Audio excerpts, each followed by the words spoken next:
Arriving at 5, Little Rock North Junction, I-40 KOA journey on the right.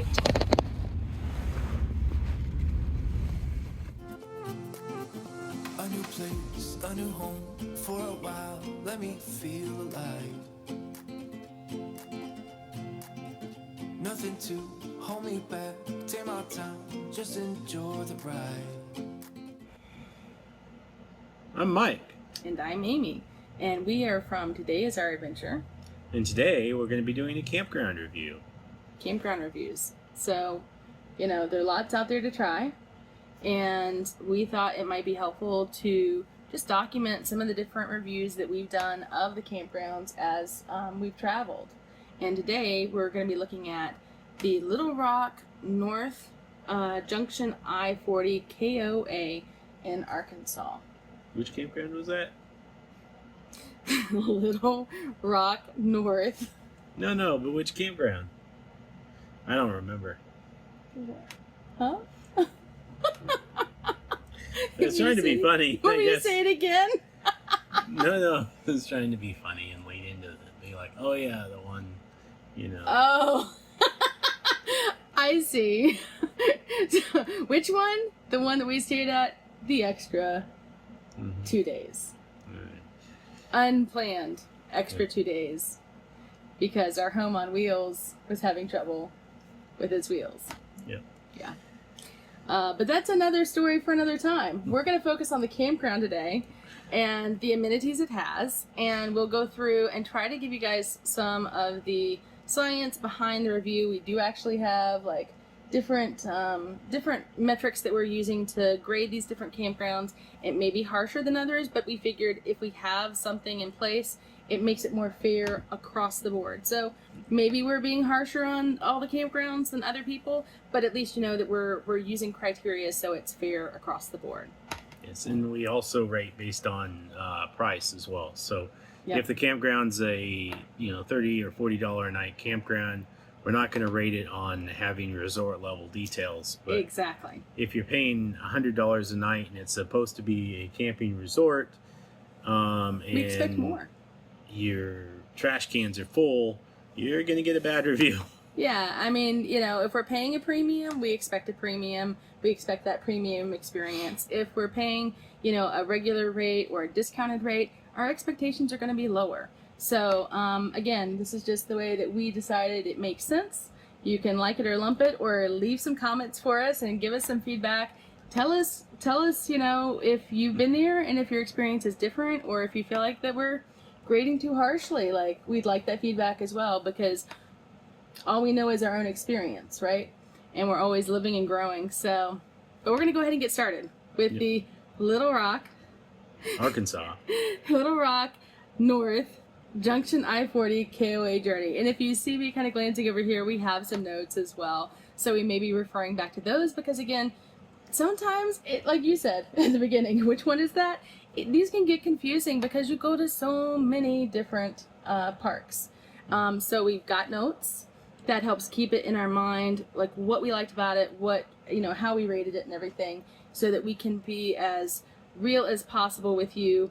From our experience, we try to write the RV reviews or the park reviews like the next day when we're traveling, so that it's fresh in our minds, but that way we can refer back to those notes so we know that we're keeping it real. Yep. All right. So let's dive in. So first up, general impressions. General impression. And your thoughts?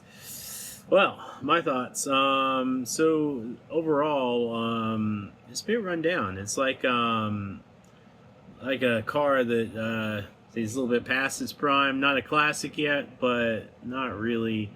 It's kind of like one of those, the beater cars that you drive. It seems a bit, beater I think is a bit harsh, but I would say more like the well-loved minivan of the family. Yeah. I mean, it seemed a bit crowded for us, and I should specify we stayed here in the off season. Obviously, it was January, right? So, no, it was December. End of December. Yeah. So between the holiday, just between December and January. So not really like peak camp season. It had a lot of RVs in there for that time, and I think one of the things that kind of that drove that higher number was the fact that they had a lot more long-term, when we were there, a lot more long-term residents than just those people that were passing through for a one-night stay. And based off of that, they put you in different locations in the park. And one of the things that really, I mean, you do the most of the driving, but one of the things that kind of bothered me was they had a lot of really big trees in the in and around the actual drive areas, the roads, and it made it kind of tough for big rigs to pull in and out. Even though we had a pull through site, you really couldn't swing out and make those turns easily. And again, for us with a 38-foot and a 22-foot tow vehicle, it made it some tight turns in there.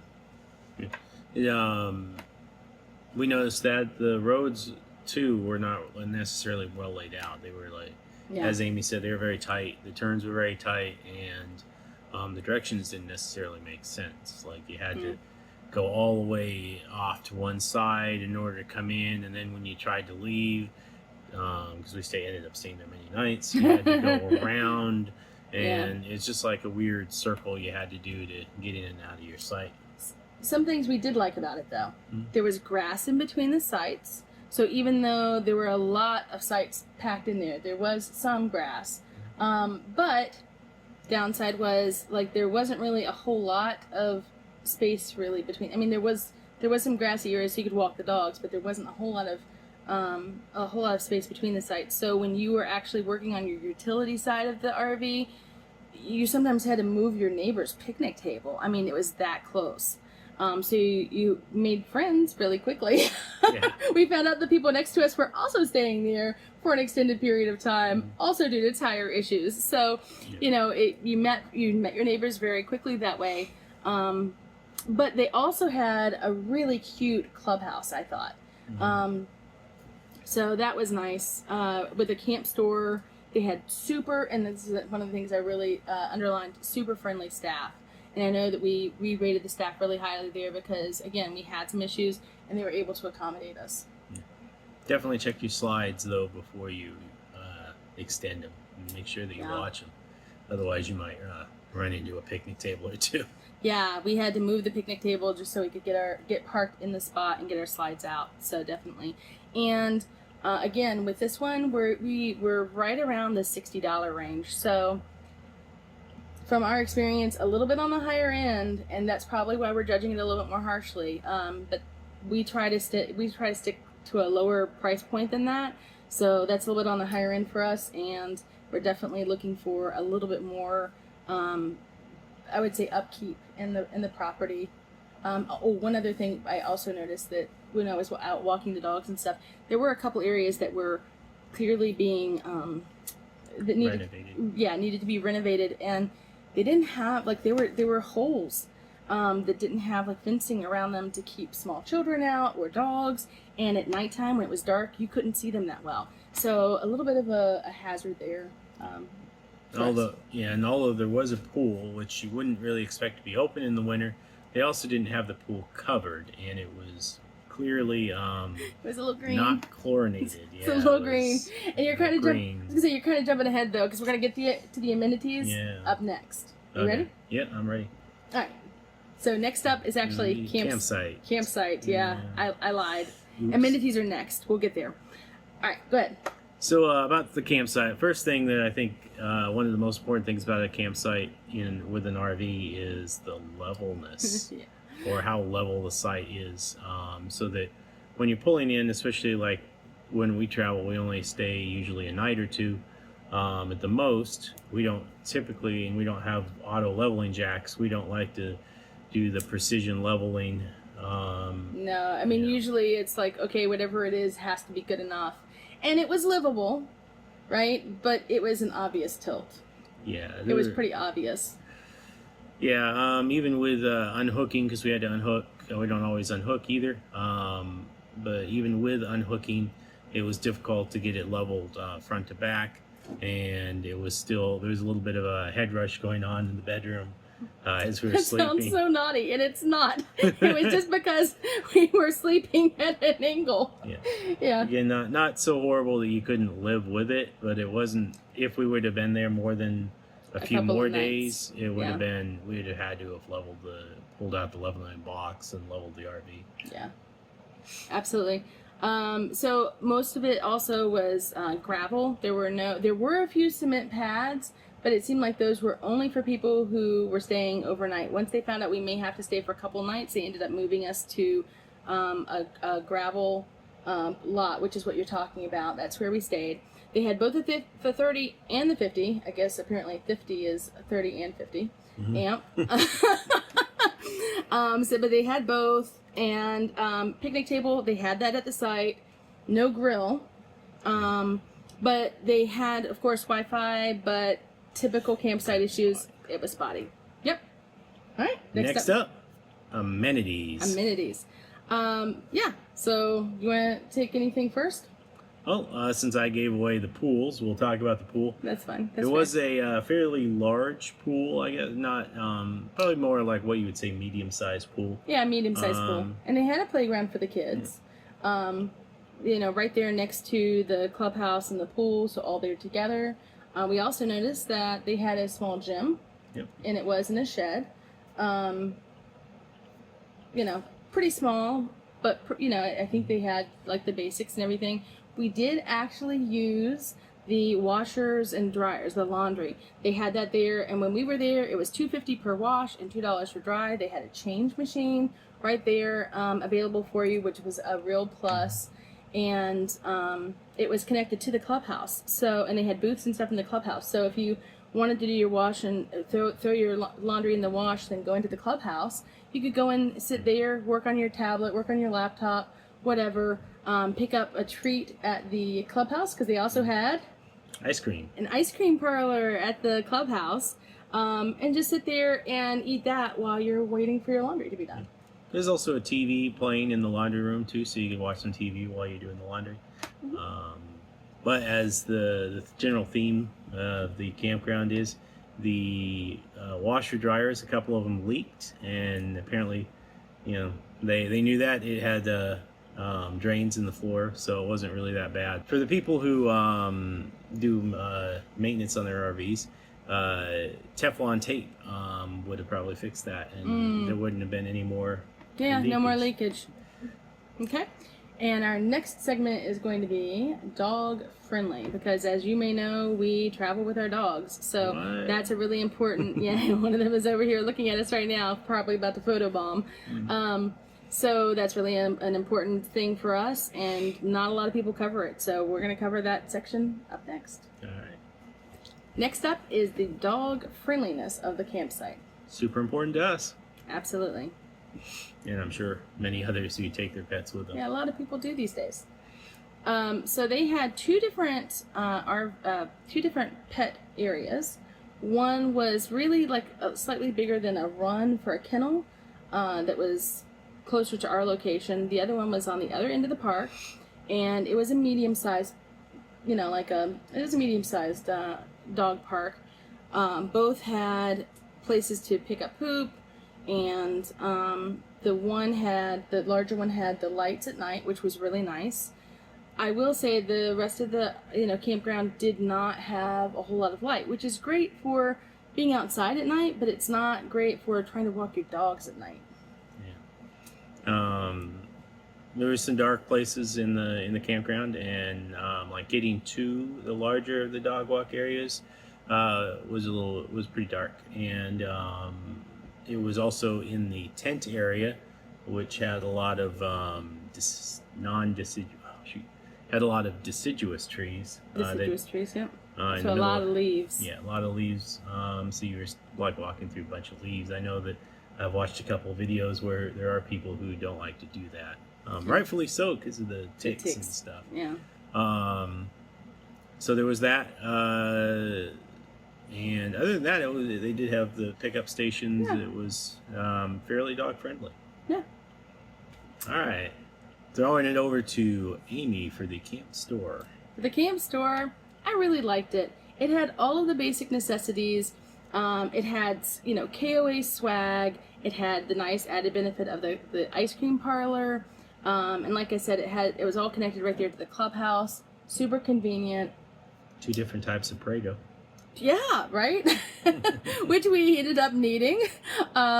So yeah, we ended up using the camp store there, and it was great. They had a small amount of cold weather gear as well in case you're traveling there, and it wasn't like a super cold area. I wouldn't think, like for winter, but they did have some in case they had cold days and people were traveling through that didn't have that gear. So that's nice too.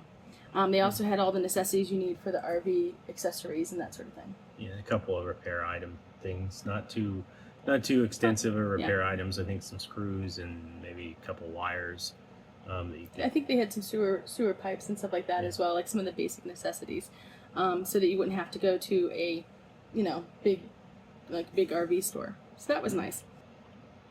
And the next category is the camp staff interaction. As I said previously, we had a really good experience with them.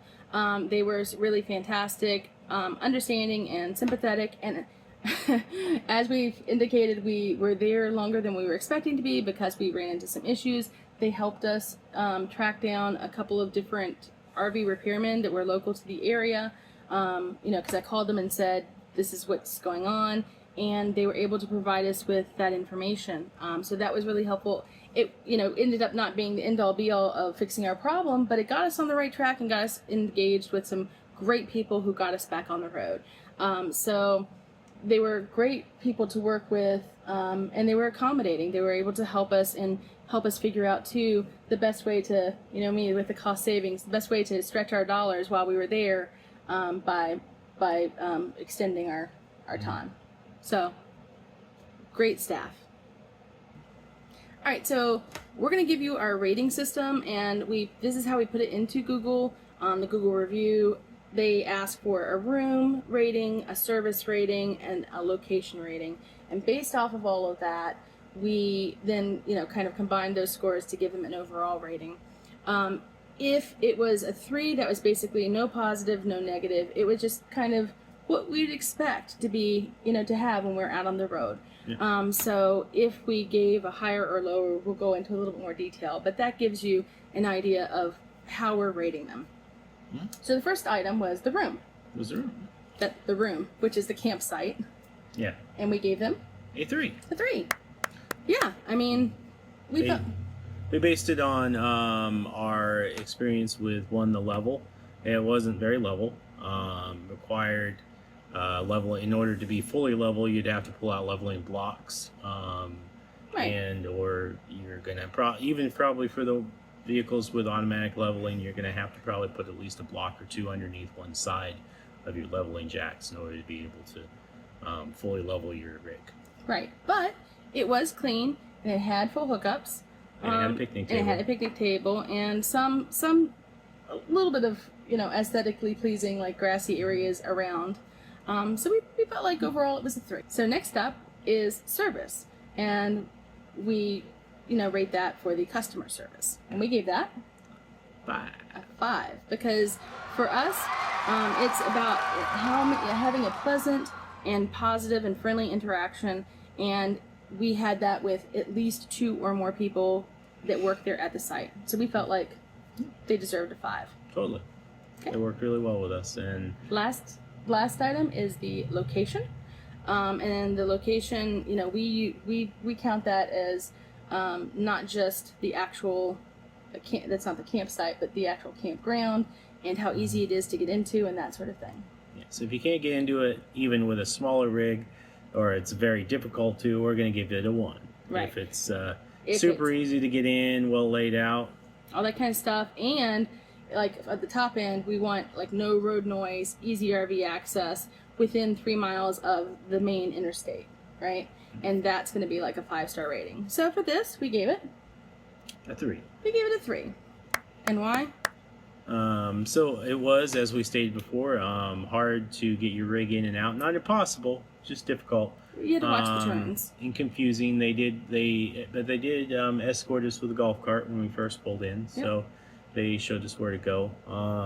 And it was technically within 3 miles of the main road. It was a little bit convoluted. We kind of had to go back, but backtrack a little bit. But we were able to get there within 3 miles of the main road. So we gave it a 3. So, and well, physically, it was probably less than a mile physically from the main road. You could definitely hear road noise. You could definitely, there were sirens and stuff at night as well. So, Now we're not talking just a little road. This is one of the main road, the main interstate. And it was less than a mile from the main interstate, although you had to drive closer to 3 miles to get to it. Yeah.